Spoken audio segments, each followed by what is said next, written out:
Hey everybody, my name is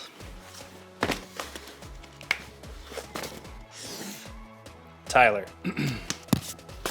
And this is Tom. That's my plant. I brought it with me today. Looks nice, right? I gave it a name. Did you know plants can have names? You can name any plants you see. Name a plant in your church property. Give it a name. Have a plant in your backyard, at your school. Name it. What? Oh yeah, that plant, that picture of a plant? Yeah, that plant's name is Ben. I'm just kidding. I just gave that plant that name. I don't have a name for it yet. Anyway, this is not plants class. Ever heard of geometry class? Well, first question, what's a hypotenuse?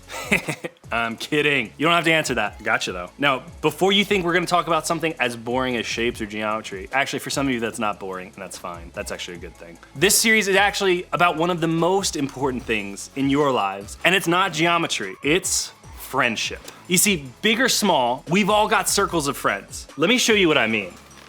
See? Back to it. Okay, let me show you. That's you. It looks a lot like you, right? Maybe you've got two friends who are super close to you. These are like your very best friends. Very best friends. You're gonna say BFF. Okay, think about it. That's like your inner circle of friends. But then maybe you have different friends who you spend time with. People who are part of like your bigger friend group. We're not gonna draw people. Here's these little dots. These are like bigger friend group people, okay?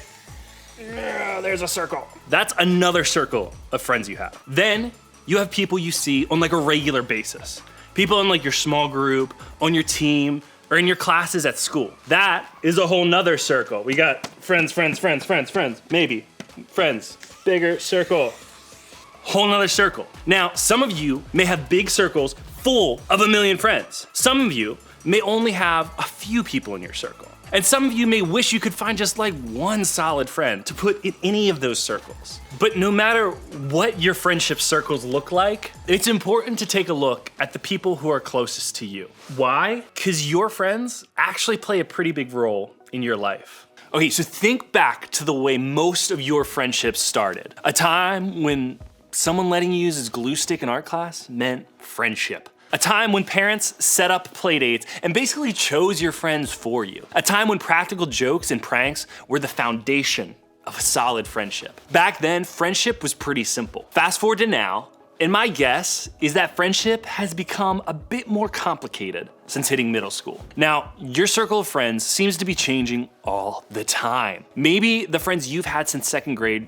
don't really talk to you anymore. You have different classes, different interests, or different activities going on, and just like that, your friendships changed. Or maybe your circle seems to be changing simply because life is changing. It keeps shifting as you switch schools or classes or teams, and that makes finding consistent friends who really know you a difficult thing to do. Maybe over the years, your standards for friendship have changed. You need more than just a parent playdate or a shared glue stick to feel like you have a friend. And now, you can't seem to find the kind of friends you really want. Now, some of you are probably thinking, I'd love to have those kind of friend problems because my main friend problem is that I can't seem to find friends at all. The friends that I try to add to my circle don't seem to want to be friends with me. Okay, let me just tell you, I've been there too. Making friends can be hard at any age. And when you can't seem to find the friends you're looking for, it's easy to spiral down into believing that you'll never have the kind of real friendships that you want. Now, can I just pause right there and ask you a tough question about all these modern day friendship struggles? If you were really being honest, what would you say is the common reason we sometimes feel disappointment and frustration when it comes to our friendships? Well, I think instead of looking at all the great things we have in friendship, we focus on the things that we don't.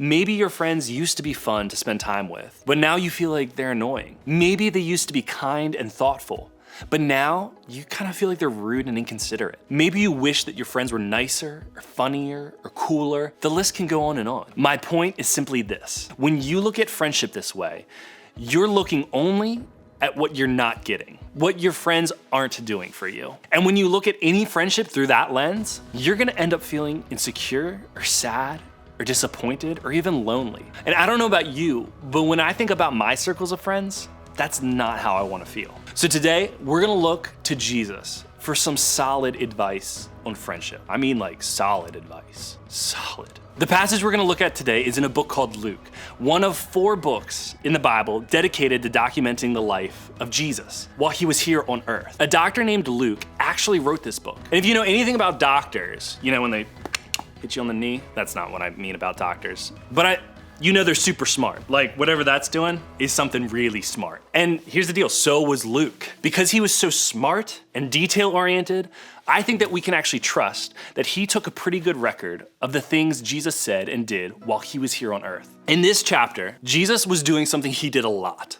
He was teaching people about God's ways. Jesus was speaking to his disciples, but crowds of people were listening in because they wanted to know more about him and what he had to say about God. For hundreds and hundreds of years, these people had been following a faith full of rules and laws. But Jesus was talking about a new faith, a faith based on grace, forgiveness, and a relationship with God. And in teaching them, Jesus said this: "Do to others as you would like them to do to you." While Jesus was specifically talking about what it looked like to love your enemies here, I think we can take this same principle and apply it to our friendships. It basically means that we should treat other people the way we want to be treated. It's one of the most crystal clear verses in the Bible, but it's not the easiest to do in our lives. Think about this in your context of friendship.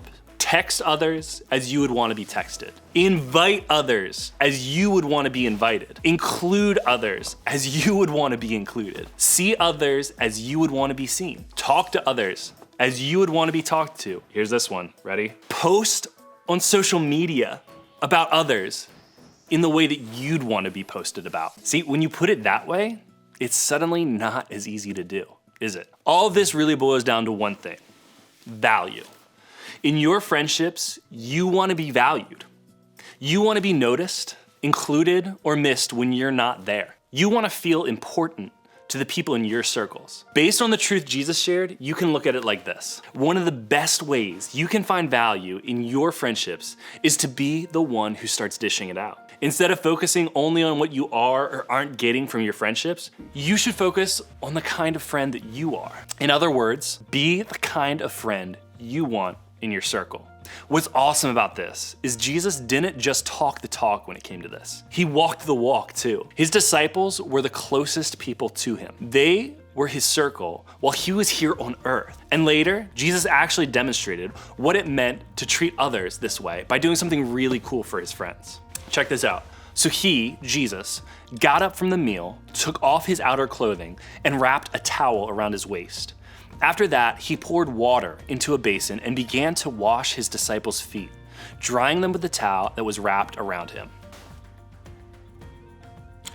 Okay, so this might seem like a bit awkward to us today, but this whole washing of feet thing was very common back in that day. See, back then, people walked around in their sandals through the dust and mud and water and even like animal waste all the time. Sounds pretty awesome, right?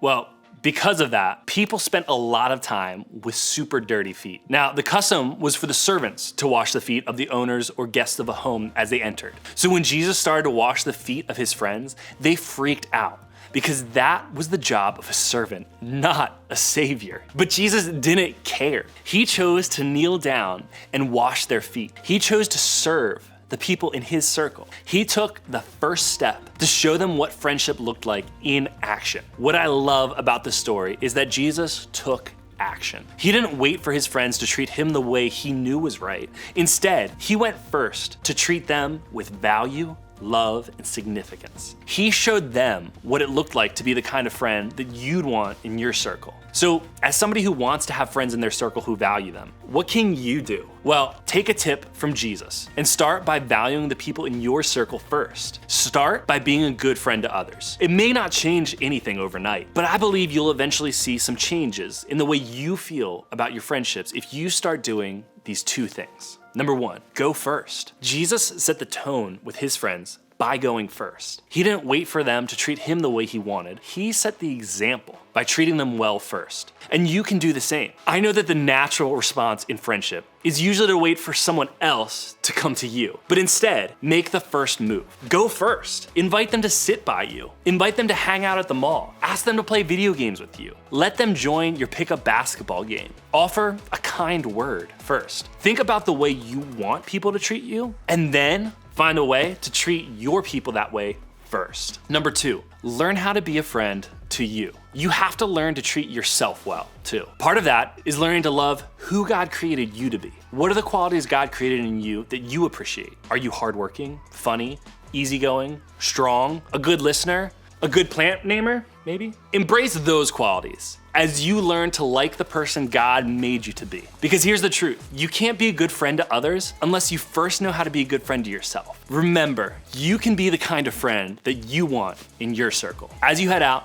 I want you to think about this question. How do I want to be treated by my friends? My friends.